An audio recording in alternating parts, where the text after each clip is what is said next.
Hey friends, welcome back to my channel. आज हम downfall इस मूवी के बारे में बात करने वाले हैं जो 2004 में रिलीज़ हुई थी और एक ऑस्कर के लिए भी नॉमिनेटेड हुई थी। IMDb पे इस फिल्म की रेटिंग है 8.2। इस मूवी का बजट था 15 मिलियन US डॉलर का और इस मूवी ने कलेक्शन किया था 92.2 मिलियन US डॉलर का।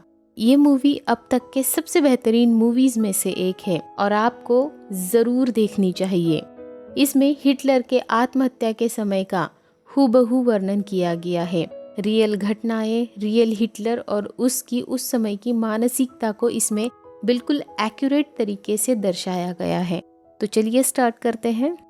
कहानी शुरू होती है हिटलर की सेक्रेटरी से जो ये कहानी बता रही है और उस समय पर हिटलर के सबसे करीबियों में से एक थी। उस दौरान जो भी लोग जिंदा बचे थे उनमें से हिटलर की सेक्रेटरी भी एक है जो अपने रियल एक्सपीरियंसेस बता रही है और उसका नाम है ट्राउडल हम्प्स।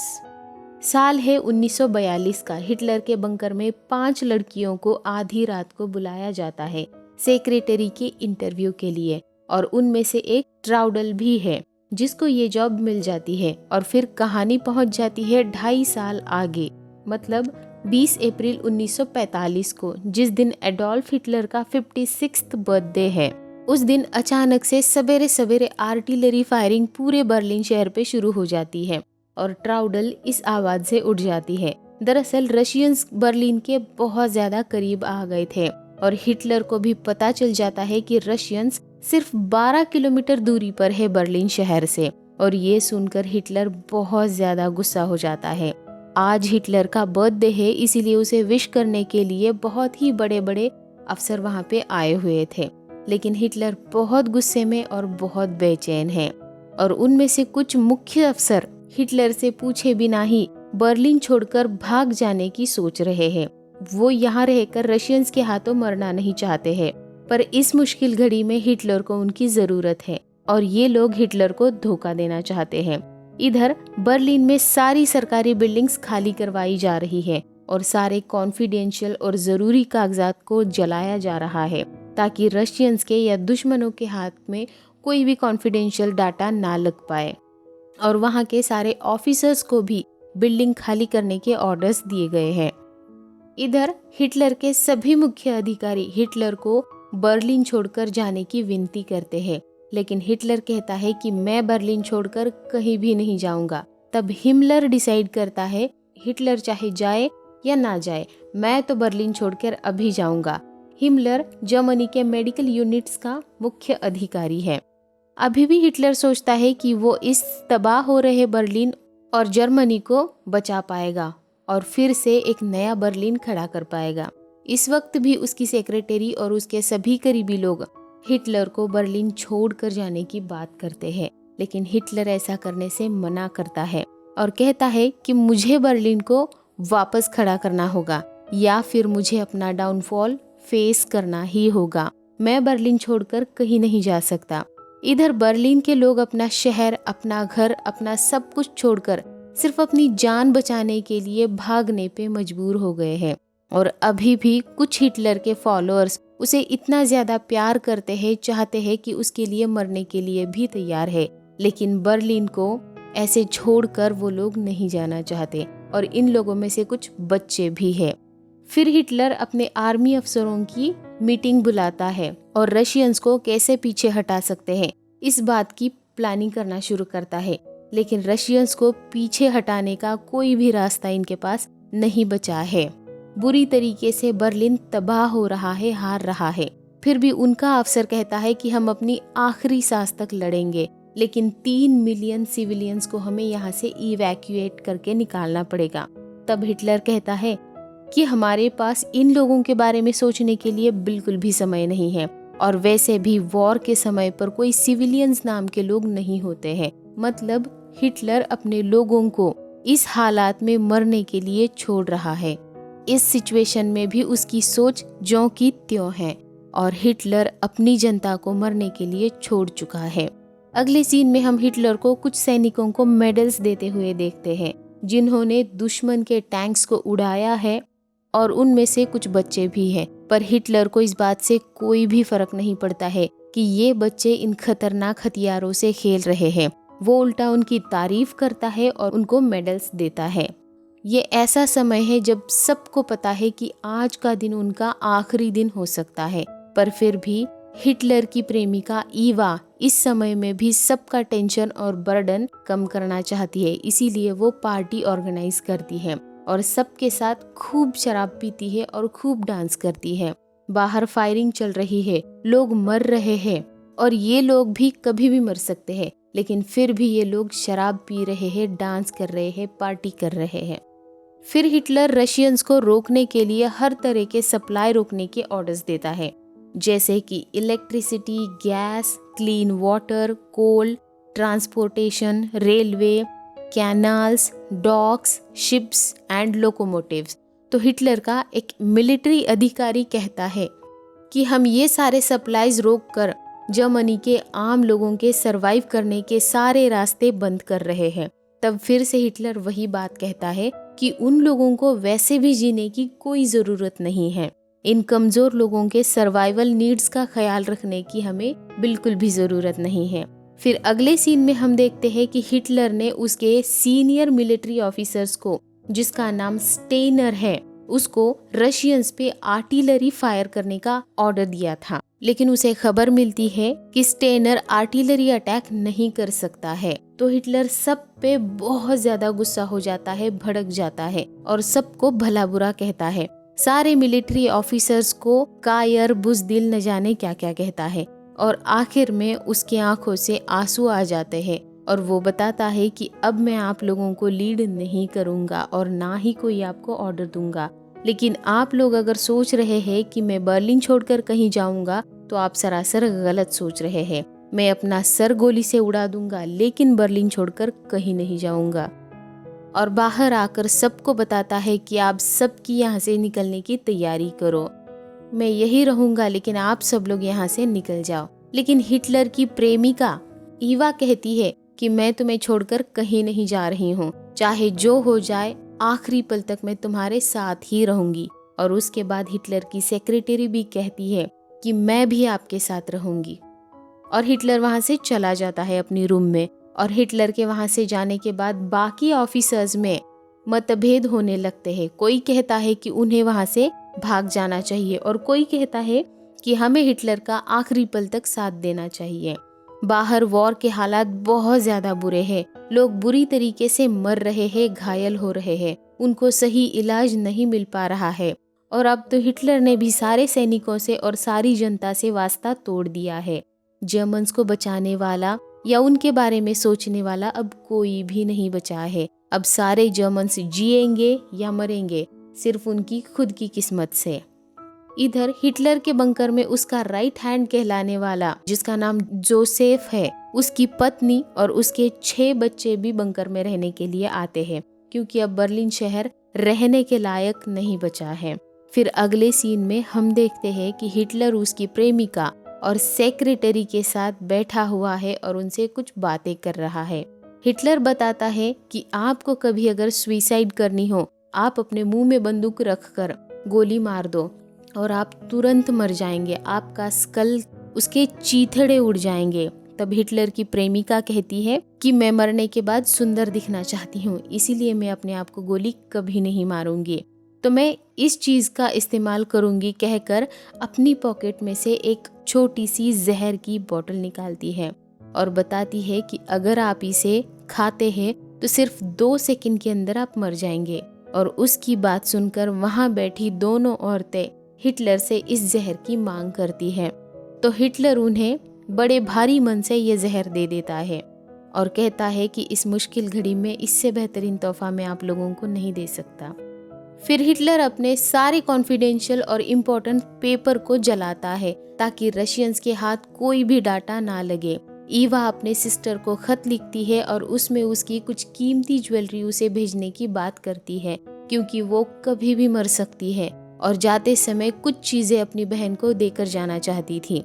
फिर हिटलर को एक लेटर मिलता है उसके एक मिलिट्री ऑफिसर से, जिसका नाम है गॉर्निंग, जो लेटर में लिखता है कि आप एडोल्फ हिटलर अब कोई भी डिसीजन नहीं ले सकते हैं। तो मैं सारी पावर अपने हाथ में ले रहा हूँ और जर्मनी की जनता को एक अच्छा भविष्य दूंगा। इसके लिए आप मुझे इजाज़त दें। अगर रात 10 बजे तक आपका जवाब मुझे नहीं मिला तो मैं इसे आपकी सहमति समझ लूँगा। ये सुनकर हिटलर गुस्से से बौखला जाता है और तुरंत उस ऑफिसर को उसकी पावर्स छीन कर उसे मारने के ऑर्डर्स दे देता है। भले ही हिटलर बहुत ज़्यादा कमज़ोर हो गया है, पर वो अभी भी हिटलर ही है। उसे उसके करीबी अभी भी धोखा नहीं दे सकते। फिर हिटलर को एक और लेटर मिलता है जिसमें लिखा था कि हिमलर, जो कि हिटलर के मेडिकल यूनिट्स का मुख्य अधिकारी है, उसने अपने सभी यूनिट्स के साथ बर्लिन छोड़ दिया है और वो रशियंस के साथ सरेंडर करने की सोच रहा है। और इतना ही नहीं, बल्कि हिमलर ने सारी अथॉरिटीज के लिए क्लेम भी किया है। हिटलर बीमार है ये कारण दिखाकर। ये सब देखकर हिटलर खुद पे काबू नहीं रख पाता है और बहुत गुस्सा हो जाता है।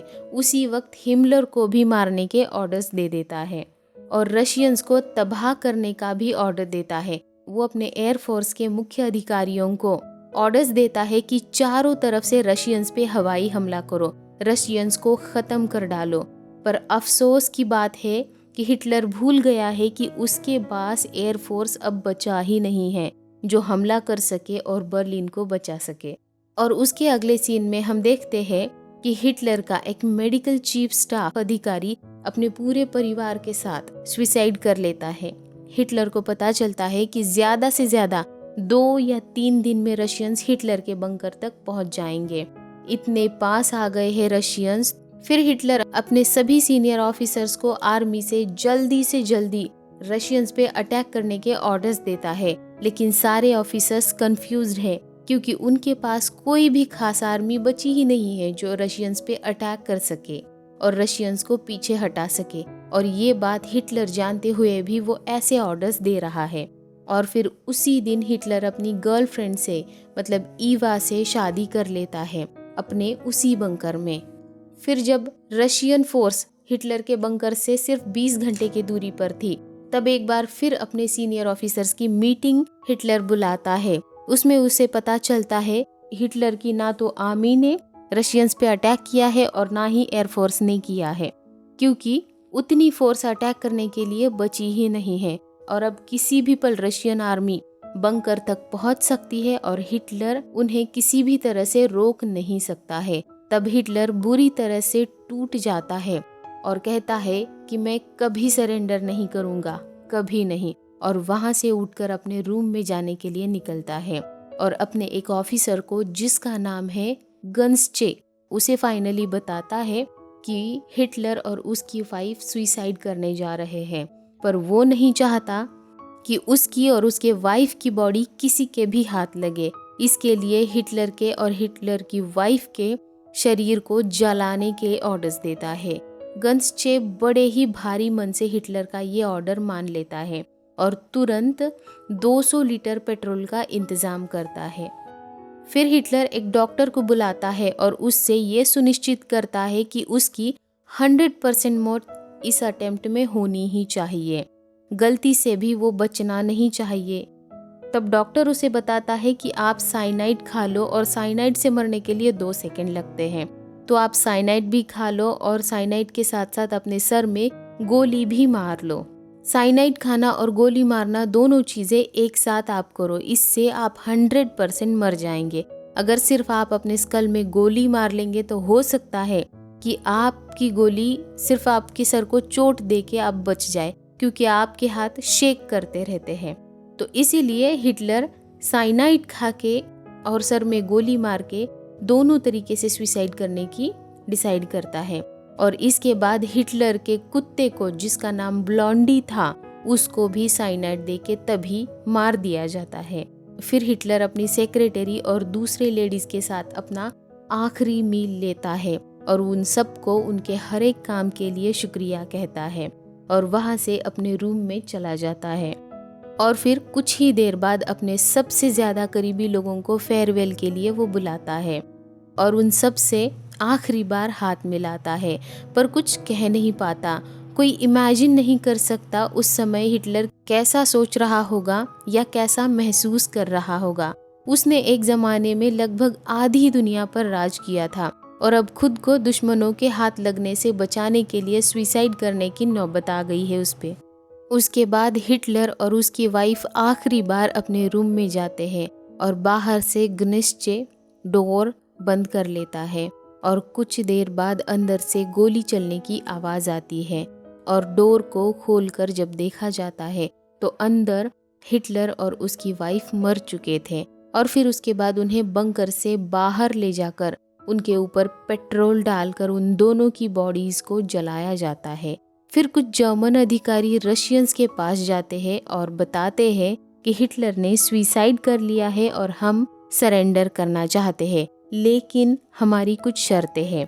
तो रशियंस कहते हैं कि तुम्हारे पास सिर्फ 2 ही ऑप्शंस है, या तो तुम चुपचाप बिना किसी कंडीशन के सरेंडर कर लो या फिर तुम मर जाओ, क्योंकि तुम कोई शर्त रखो इस कंडीशन में हो ही नहीं।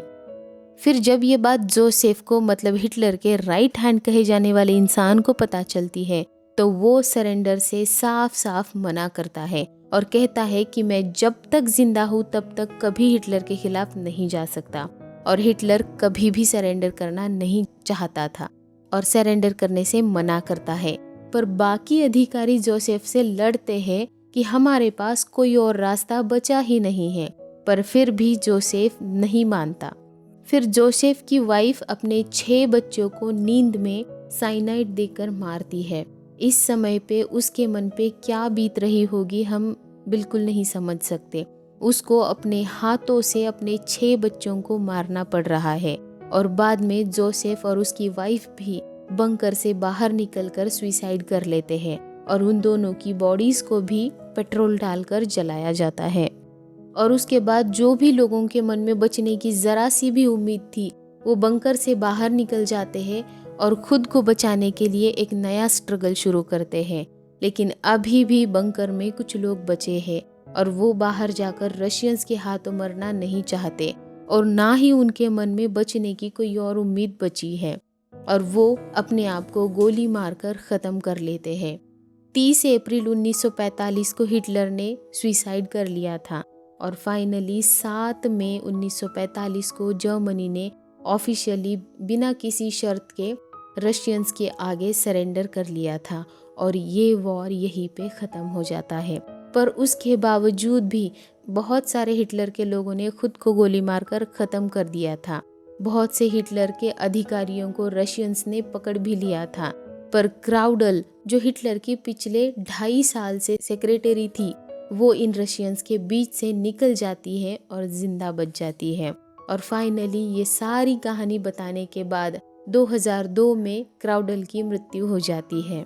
हिटलर अपने आखिरी दिनों में बहुत ज़्यादा चिड़चिड़ा हो गया था और बेतुके ऑर्डर्स दे रहा था, पर उसने अपनी ज़िंदगी के आखिरी दिन तक ये मानना नहीं छोड़ा कि वो रशियंस और अमेरिकन्स को ख़त्म करेगा और ये वॉर जीत लेगा। अपने लाइफ के आखिरी दिन तक वो कोशिश भी करता रहा इसके लिए। उन दिनों बंकर में बहुत से लोग बहुत ज़्यादा शराब भी पीने लगे थे। उन्हें पता था कि उनका कोई भी समय आखिरी समय हो सकता है, इसीलिए वो लोग बहुत ज़्यादा शराब पीने लगे थे और हर वक्त नशे में रहने लगे थे। जर्मनी के सरेंडर के बाद हिटलर का बंकर रशियंस ने पूरी तरीके से तबाह कर दिया था, बट वो बंकर इतना ज़्यादा मजबूत था कि कई बार ब्लास्ट करने के बाद भी वो पूरी तरीके से ख़त्म नहीं हो पा रहा था। और फाइनली 1988 में बहुत सारे धमाके एक साथ करने के बाद फाइनली ये बंकर को पूरी तरीके से नष्ट कर दिया गया था और हिटलर के हर चीज़ को तबाह कर दिया गया। इस वॉर में 50 मिलियन से भी ज़्यादा लोगों की मौत हो चुकी थी। हिटलर ने 6 मिलियन ज्यूज को मार डाला था जर्मन कॉन्सेंट्रेशन कैंप में। ये मूवी मेरे सबसे ज़्यादा फेवरेट मूवीज़ में से एक है। इस फिल्म में दिखाई गई हर घटना लगभग सच्ची है और रियलिस्टिक है। जर्मनी का इस फिल्म में वर्णन हूबहू वैसा का वैसा किया गया है और हिटलर भी बिल्कुल 100% असली लग रहा था। इसमें से ज़्यादातर घटनाएं खुद हिटलर की सेक्रेटरी की बताई हुई है। तो आपने अगर ये फिल्म नहीं देखी तो ज़रूर देखिए एक बार।